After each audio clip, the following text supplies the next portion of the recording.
Selanjutnya, Dapen PKT diaudit secara beruntun oleh OJK dan BPKP.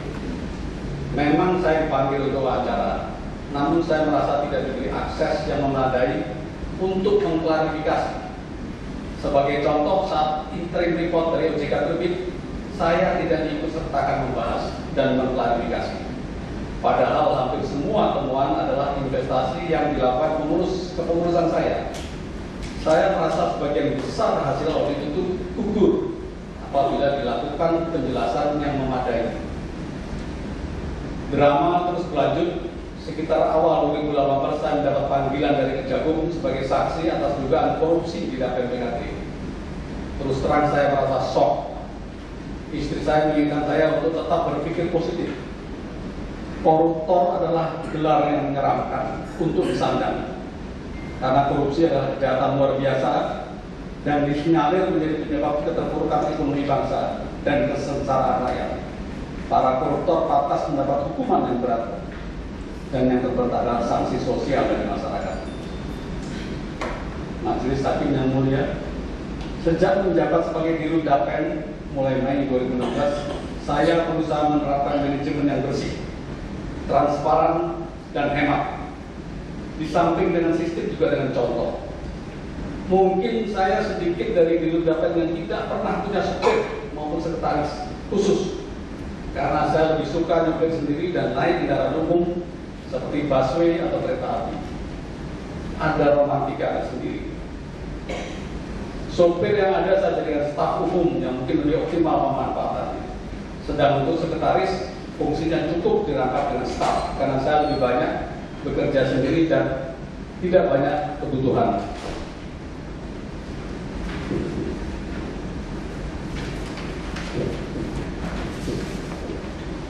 Saya menyadari posisi Dirut Dapen rawan godaan karena mengelola dan memiliki kewenangan atas aset senilai lebih dari 1 triliun. Karena itu sosok yang jujur dan memiliki integritas merupakan syarat utama.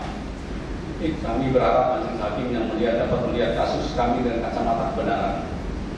Karena keadilan hanya bisa ditegakkan di atas kebenaran, bukan di atas kebohongan yang dipendam. Majelis hakim yang mulia, kami didakwa telah melakukan pelanggaran pada 3 investasi, yaitu transaksi saham LCGP, transaksi saham DAJK, dan pembelian kondotel Jimbaran Bali. Menurut hemat kami, ketiga investasi tersebut di atas kami lakukan dengan niat dan tujuan yang baik dan telah memberikan hasil yang baik pula. Sampai akhir 2015, transaksi saham LCGP telah menghasilkan profit rilis sebesar 25 miliar yang secara nyata masuk ke kas Dapen. Ketiga, perjanjian yang kami buat dan dianggap melanggar aturan repo tersebut tidak menyebabkan kerugian bagi Dapen. Sebaliknya, dengan adanya perjanjian tersebut, Dapen memiliki hak tagih pada pihak ketiga, sehingga kerugian bisa dicegah. Jadi kerugian itu tidak, pelanggaran tidak menyebabkan kerugian, sebaliknya mencegah kerugian. Terbukti perjanjian tersebut efektif dan dapat digunakan karena pihak ketiga tetap komit untuk mengganti kerugian yang terjadi akibat turunnya saham. Cukup banyak pihak yang memiliki saham-saham tersebut dan hanya bisa menunggu saham naik. Hal ini merupakan himbauan Menteri BUMN Dahlan Iskan agar korporasi menahan diri untuk tidak melakukan loss karena dapat menimbulkan efek domino yang akan menurunkan indeks saham gabungan. Terbukti pada Januari 2016 indeks saham gabungan mengalami kenaikan. Karena bukan BUMN, sebetulnya kami dapat melakukan penjualan saham DAJK maupun LCGP karena pasar masih menyerap dan harga masih tinggi. Namun kami memilih penjualan di pasar nego dengan mendesak PT SMS dan PT API untuk melakukan buyback dengan harapan tidak terjadi kerugian sekaligus tidak mengganggu atau ikut menguatkan perekonomian negara atau nasional.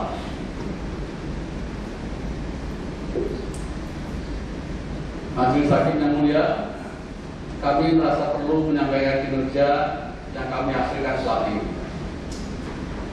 Meskipun didera krisis global tahun 2013 dan 2015, kami telah menghasilkan profit rilis sebesar 300 miliar kepada Dapen PKT dalam kurun waktu 3 tahun, dan menaikkan hasil neto lebih dari 100 miliar.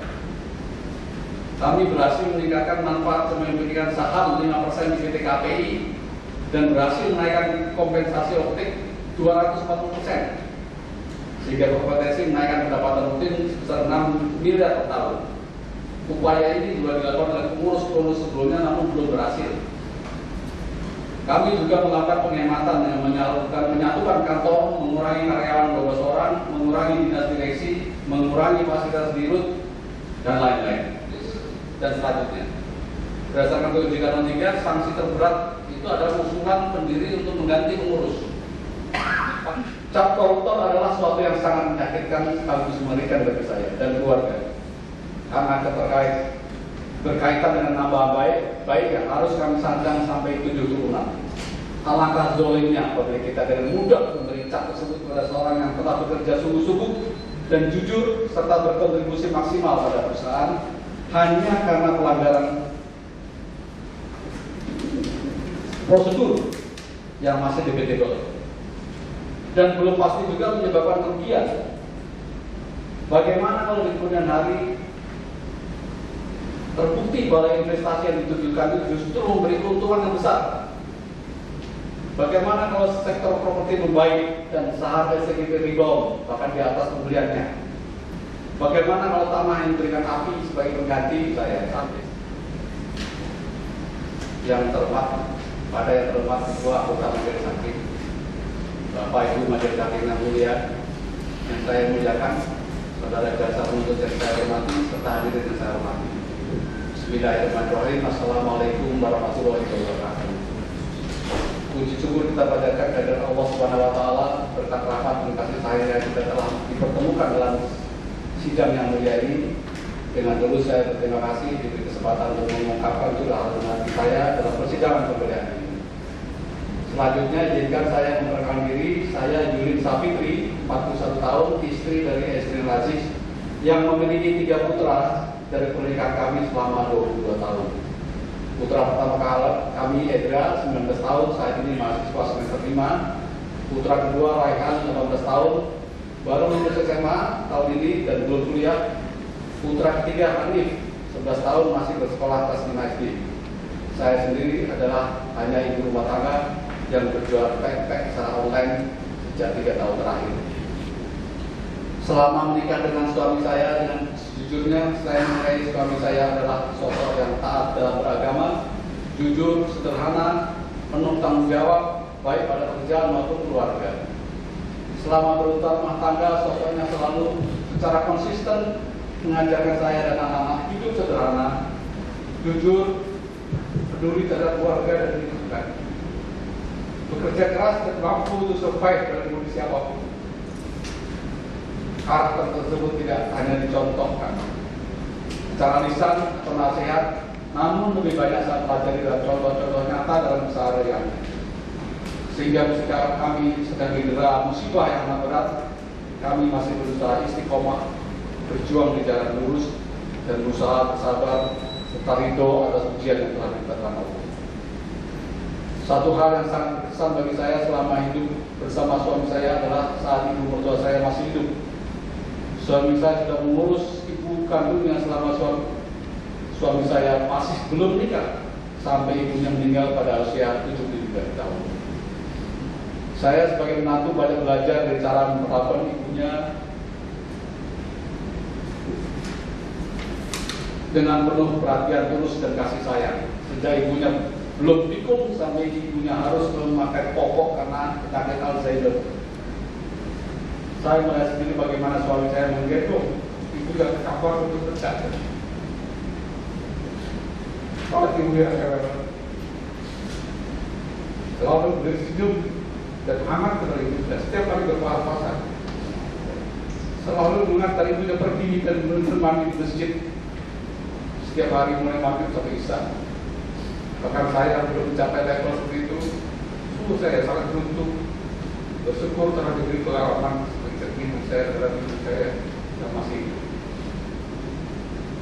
Sejak suami saya menjabat sebagai dirut dan PDKT, saya tetap melihat karakter sederhananya secara konsisten. Tetap saja suami saya sendiri untuk menggunakan fasilitas sopir tidak menggunakan fasilitas sopir dan memilih menggunakan kendaraan umum. Sehari setiap hari suami saya naik motor dari rumah lalu parkir di parkir khusus motor, melanjutkan naik ke umum ke Jakarta.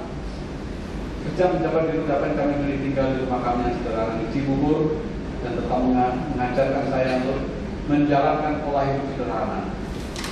Pernah suatu hari anak saya yang bungsu kelas 4 SD saya itu memperhatikan saya dan bertanya, "Mama kenapa? Kok sering nangis kalau pas berdoa?" Meski saya mengelak untuk menjawab, ini hanya urusan orang dewasa, sulit Mama jelasin. Namun dia memaksa saya dengan bahasa yang sederhana. Saya bilang, "Papa lagi ada masalah sama kerjaan." Terus saja dia mendesak, "Apa, Ma?" "Begini, Nak, ada orang yang pakai uang Papa tapi belum dikembalikan. Nah, uang itu punya orang banyak, sampai sekarang mereka ingkar janji.